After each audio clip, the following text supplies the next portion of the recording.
This is the Heel the Face podcast. We are joined as always with Brandon Icebreaker Clements. Find him on Twitter at Icebreaker21. Myself, Jared Wicks. You can find me on Twitter at Jared Wicks. And it is time for our social media Smackdown of the week. This is the part of the show and where we give our Twitter question of the week and our tweets of the week. So without further ado, let's get to this week's Twitter question of the week. And this one was kind of hard, but I noticed, especially with Rich Swann currently signing a longer-term deal with Impact Wrestling. There's a few other guys. Now, I didn't include Austin Aries in this because simply to me, that seemed like if I put him in there, it'd be 100% Austin Aries. I mean, he is one of the best things going right now in wrestling. So I made it a little more difficult of a question. I kind of used some talents that were more similar to each other, and that is, which of these current Impact stars would you like to see back in WWE? Hence, they were in WWE to come back. And that was Rich Swann, who obviously left right before WrestleMania because of his issues, his domestic violence accusations, which I believe he was cleared of. A guy who's been in Impact Wrestling for quite a period of time now, Matt Sydal, who is better known as Evan Bourne. His time there, like 2007, 2008, 2009. I want to say, what did he compete on? Was Velocity still around when he was there? I think it was. And one of the bigger stars, but somebody who is kind of is like a Dolph Ziggler. I mean, pretty much that's what he was in WWE, but definitely one of the bigger stars in Impact.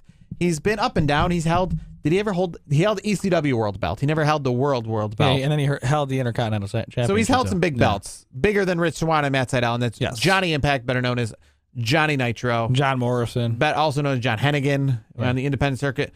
And then I put 30%. Are you fine with all these guys staying in Impact? Would you like to see none of them? Because I don't want you to have to choose if you don't like any of them. 30%, which is second place, chose none.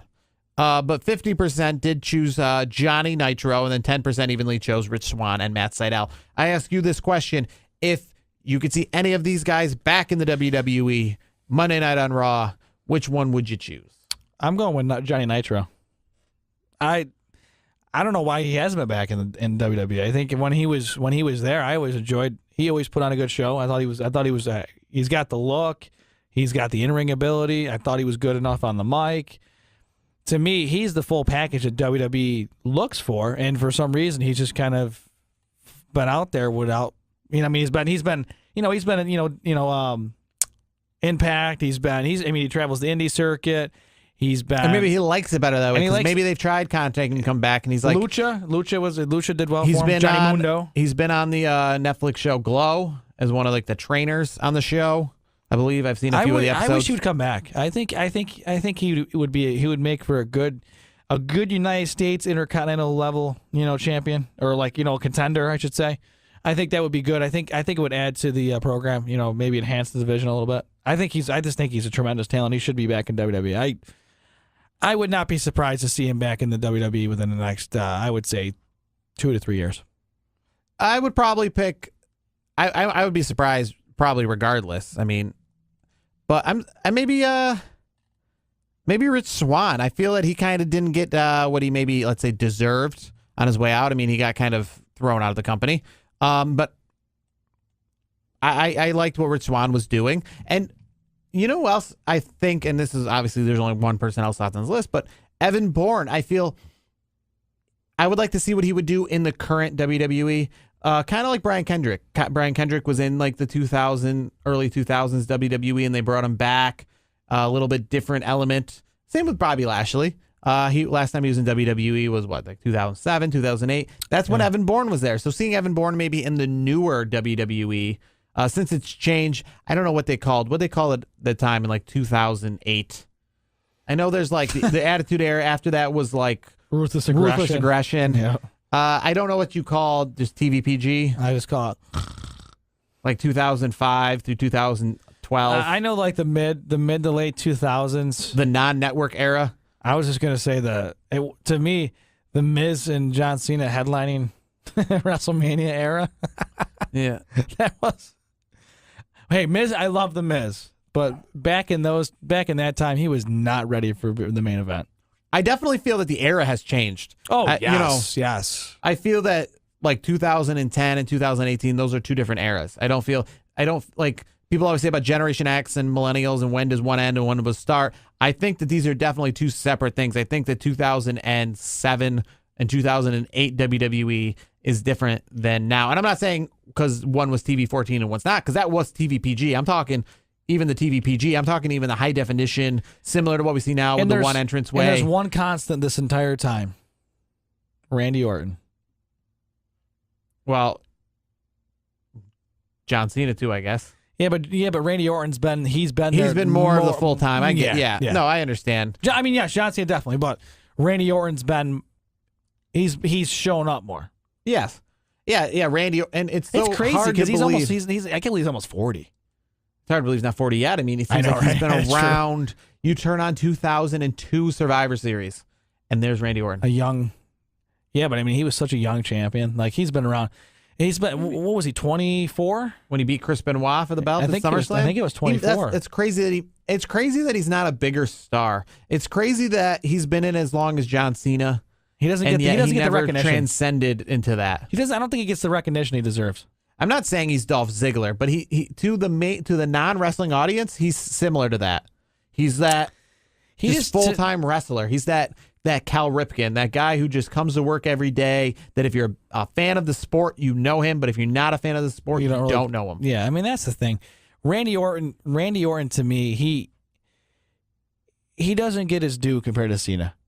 I think Randy Orton's, he has the one thing that everybody knows, the RKO. Even the most casual. That did transcend him a little bit, that RKO brought him out into some mainstream.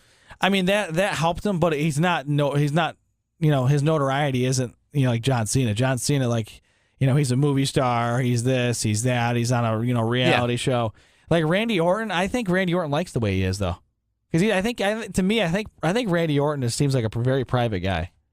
Like, he doesn't want his life on camera. No, I agree. I feel that. Which is fine. And I feel he's just not that kind of personality. I feel he's, obviously we've seen some of his encounters like at the airports and stuff. Yes. Sometimes he's not the nicest guy. No, he's not.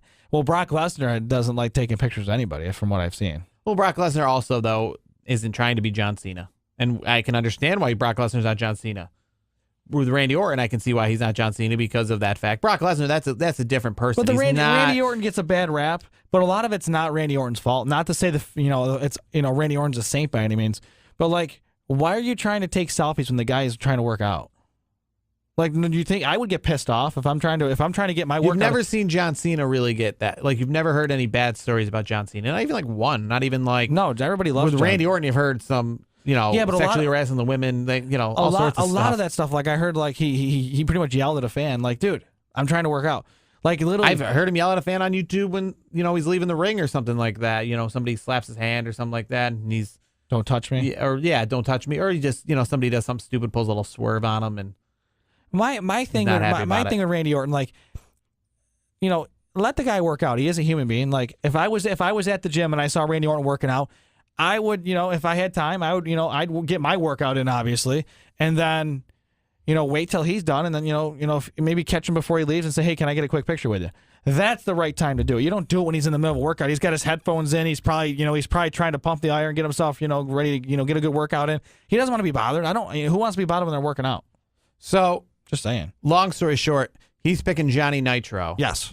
Yeah. AKA Johnny Impact. AKA I'm picking Johnny Mundo. Evan Bourne, who's currently Matt Sydal, because I feel like he's been sitting in Impact Wrestling for too long. I'd like to see him back in what we obviously were talking about, the new WWE. I see the network version of WWE. Johnny Nitro has a better chance than Matt Sydal. I'm just saying. I feel it because he can transcend more than one division. I feel that Evan Bourne would be stuck like a Kofi Kingston. I think he'd be a 205 Live. You think he'd be a 205 Live? Yes. I think but again, could he help to? Can anyone help 205 Live? No. That might be a future question. Can anyone help 205 Live? No. I'm thinking one person might. What, Daniel Bryan? No. Okay. Rey Mysterio. No, I don't think he can either. You think if Rey Mysterio was on 205 Live every week, you don't think he could? No. He'd make it must-watch 40 minutes? No, I don't think so. I don't think Ray has drawing power, but not that much drawing power anymore. If this was like 10 years ago, Ray, I'd say yes. But in this era, this older Ray, I'm happy if he just comes and shows up to a regular show. Like when he made that appearance, like he got a little bit of a pop at Royal Rumble, but it wasn't like the biggest pop I've ever seen in my life. It wasn't AJ Styles worthy. It was like, oh, cool, he's here. And then like, okay, oh, he's out. I think Daniel Bryan would be wasted on 205 Live. I could see Daniel Bryan. Daniel Bryan's one of the few people. I don't think it would. I think 205 is a sinking ship. That's just me. But Daniel Bryan, maybe he can bring something to extra this third show. That's what it does. Whether it was ECW back in the day, even early NXT before they transformed it. Anything that's like on Tuesday night after SmackDown, it's like that's not something. It just doesn't work. It just feels like people are like it's either part of the show or it's not. Like we don't want this little niche. NXT where works. it's currently it currently does work. Yeah. It doesn't expect too much. I think that's the big thing. And ECW and 205 Live expect a lot more than they get. That's probably the problem. They put a lot in it, financially and NXT is promotionally. perfect. NXT is just the perfect piece. It's like a perfect it's still WWE, but it's a substitute for if you want to get like a change of pace. I feel it's got a much broader group of guys. 205 Live, obviously. Yeah. You're narrowing down the guys. ECW, kind of the same thing. ECW was a lot of smaller. It still has guys. It still has NXT to me, like except for like the big shows, like when they have like their their regular TV episodes. To me, it's almost like I would say almost like an indie. To me, that's the way I look at it. Like the way it's set up, it's not a big arena. The stage is not anything crazy. It's just okay. You got music and you got a little bit of a background. To me, that's like it's like WWE's version of indie. I feel like their pay-per-views should be like that, but no, they want to. Yeah, they want to make it big. So I get it. I mean, WWE is kind of like they want to make the indie fans happy, but they want to also cater to the non-indie, the strictly WWE fans. The takeovers are more like a WWE style. Like for example, I don't watch a lot of NXT on a weekly basis, but I catch all the takeovers. Takeovers are good because they smash everything. They put everything.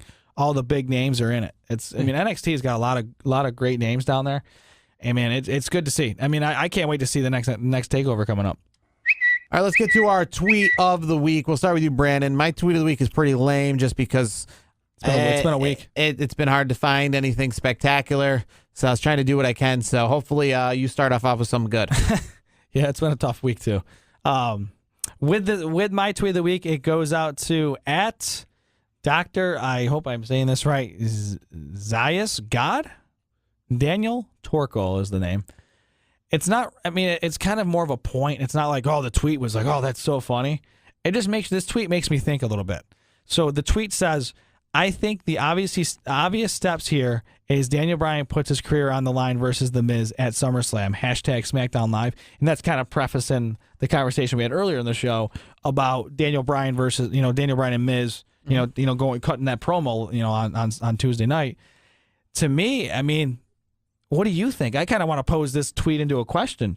Do you think they're gonna make it into a career match, or do you think part B, I guess, is do you think Daniel Bryan's set in stone? His contract is definitely renewed? What do you think?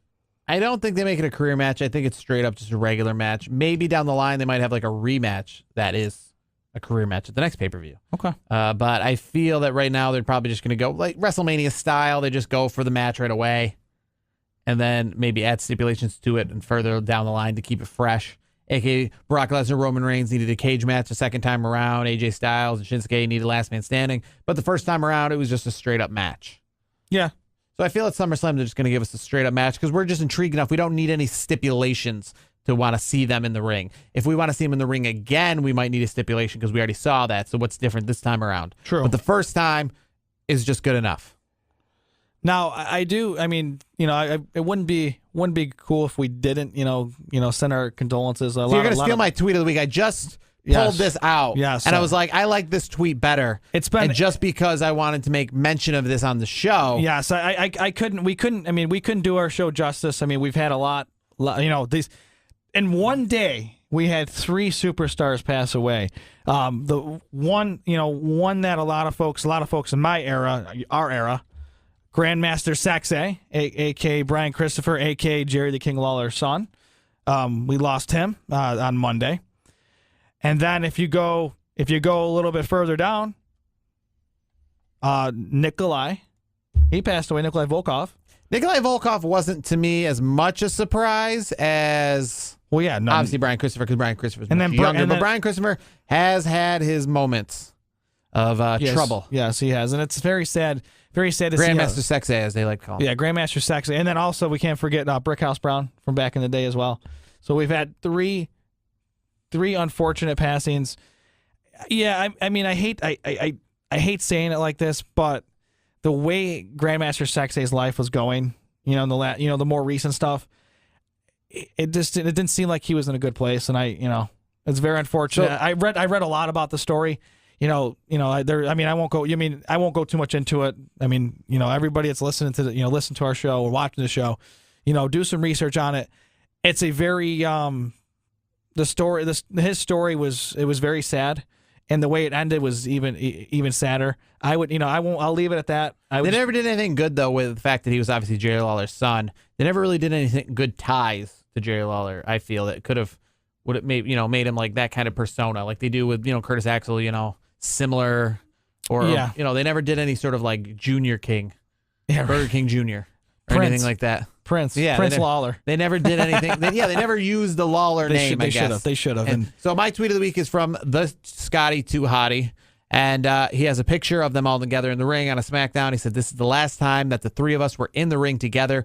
Brian and I were different people outside the ring. We never traveled together, never roomed together, and never really hung out together," which is interesting to myself. Yeah. I understand that they're kind of different people, but to reveal that they literally never were together outside of being in the ring is pretty unique. I would have never guessed that. Yeah, because even if you're a tag team champion and you're a tag team, you got to have some cohesion, even if it's not best friends. The fact that you literally only saw each other when you were in the ring. At work. Yeah, never hung out, never roomed together, never travel together. You watch that show where they're all driving around, New Days together, I'm not saying that they got to be best friends, but you think from Albany to Syracuse they could share a car. Take a 2-hour drive and 2.5-hour drive. And to me, I would have until I saw this, I'm very surprised because they made magic.